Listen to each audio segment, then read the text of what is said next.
there is a war out there, and we need to recognize that we've got to armor up. This far-right, racist, sexist Supreme Court that made this decision based upon politics. You see this turnout here? You ain't seen nothing yet. The hell with the Supreme Court. We will defy them. AOC and Maxine Waters calling for people to get into the streets as left-wing radicals vow violence in the wake of today's Supreme Court ruling overturning Roe versus Wade. Security being beefed up around the Supreme Court and justices' homes, that while groups like Jane's Revenge are planning a night of rage and said it was open season on the pro-life movement. At least 40 pregnancy centers have been vandalized, and activists have been allowed to illegally protest outside justices' homes, with one deranged man trying to assassinate Justice Brett Kavanaugh. And after weeks of silence, President Joe Biden finally calling for peaceful protests. I call on everyone, no matter how deeply they care about this decision, to keep all protests peaceful. Peaceful, peaceful, peaceful. No intimidation. Violence is never acceptable. Threats and intimidation are not speech.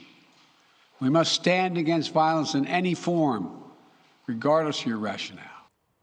So, Dana, for 6 weeks, we've seen the White House encourage intimidation outside of the justices' homes. And now that Homeland Security is saying there may be real violence, he wants to step in and try and get ahead of it. Well, and the Attorney General could have arrested any of those protesters at any time because it is against the law, the federal law, to protest outside a justice's home. They didn't do it.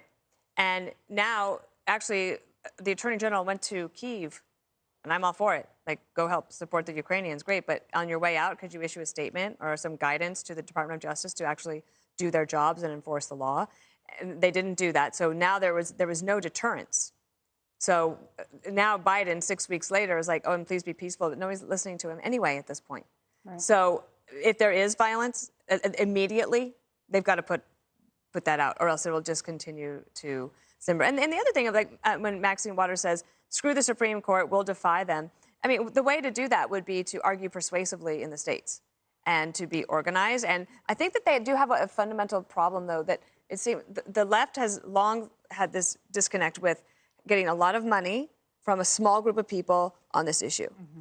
And then the voters aren't necessarily there for them because if you look at any of the issues, any of the elections we've had recently, the primaries, what's your number one issue? Inflation, gas prices, crime, immigration, even education, missing a couple of others. And then it's like climate change and then abortion. Right. So this is obviously seismic.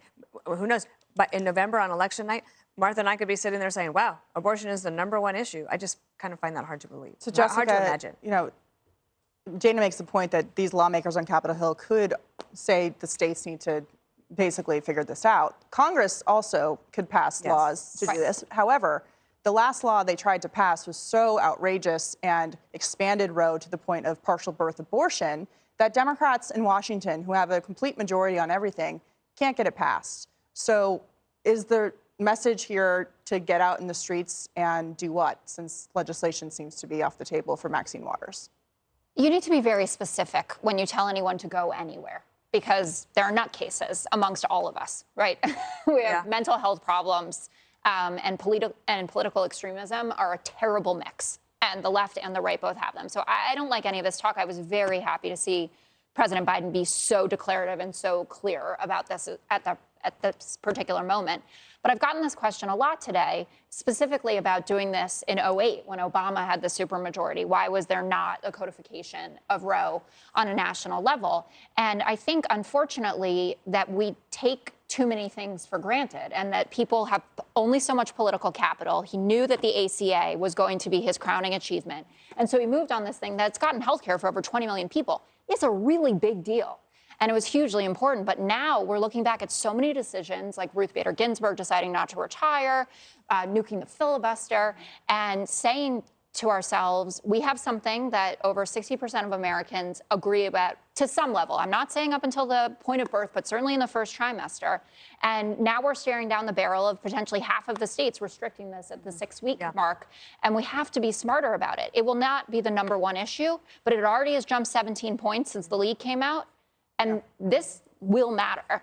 So, Martha, you know, the debate about this issue is always very heated, and the left just seems like they don't want debate on this. I'm on the board of the Network of Enlightened Women, and they had their annual conference on Capitol Hill today. It's a group of pro-life conservative women, and the conference had to be canceled because of the threats that are happening on Capitol Hill today. So, you know, it doesn't seem like they're open to much debate in the wake of this decision. Yeah, well, you know, I would say if you're in favor of choice, then you truly should be in favor of choice.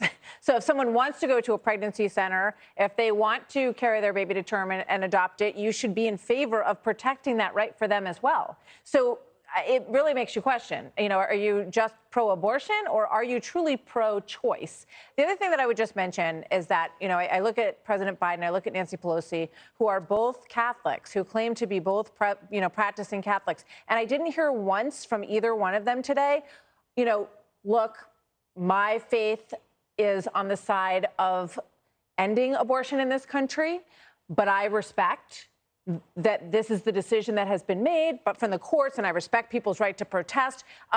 Why don't they say that? Why don't they ever mention their own faith? I looked up, it's been quite a long time since President Biden has brought this part of the story up, and it just seems disingenuous to not say that at this point, and especially say that in the context of, you know, we believe in peaceful protest and make sure that no one is hurt in the carrying out of your protests over this weekend. It would be nice to see some respect for their faith in terms of the way they're talking about this today. Well, Greg, here we are again. You know, businesses in downtown D.C. are boarding up as we speak, and they're prepared. And the question is, like, why would they be doing that? What's the purpose of the fence outside the Supreme Court today? I have no, you know, the thing is, you know, for viewers of this show, I think we should tell them that violence is never acceptable, even though there will be no Fan Mail Friday.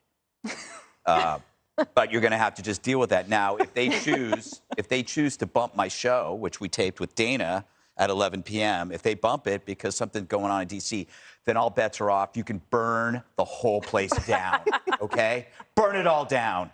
No, I'm kidding. Actually, that's the funny thing. We never have to tell our fans or Republicans, don't riot. No. Have we ever? I mean, it's like Dems rage.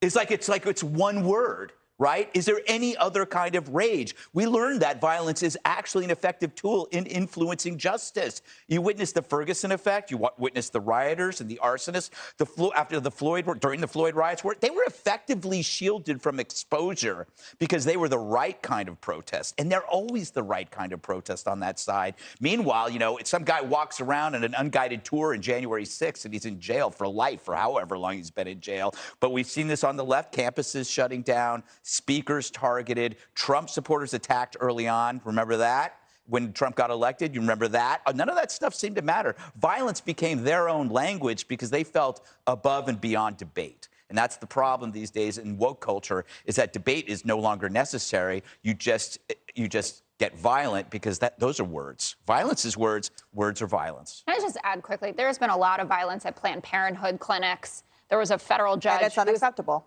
But it exists, and those are right-wingers. Those Do you are want to not. go back even further to the 70s when there were thousands of domestic acts of violence during the 70s by the left, not the right. So we can keep going backwards and backwards and backwards, but we only have 30 minutes. And I'm not doing fan mail. 32 minutes. All right, coming up, how Democrats and the media distorted the reality of today's historic Supreme Court abortion decision.